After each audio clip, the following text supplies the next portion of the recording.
relihiyosong pagdiriwang sa Pilipinas.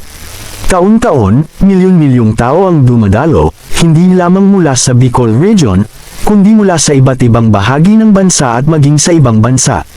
Maraming Pilipino na nagtatrabaho sa ibang bansa ang umuwi tuwing pista upang makiisa sa selebrasyon. Para sa kanila, ito ay hindi lamang isang relihiyosong obligasyon. Ito ay pagbabalik sa kanilang pinagmulan, pagbabalik sa kanilang pagkakakilanlan. Sa kabila ng modernisasyon at pagbabago ng pamumuhay, nananatiling buhay ang debosyon sa Our Lady of Peñafrancia. Ito ay patunay na ang pananampalataya ay may kakayahang tumawid sa panahon. Na kahit magbago ang mundo, may mga tradisyong mananatili. At sa huli, ang kwento ng Peñafrancia ay hindi lamang kwento ng isang imahen o pista.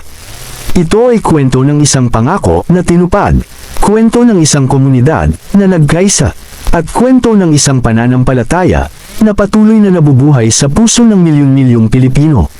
Panoorin ang aktual na video ng prosesyon.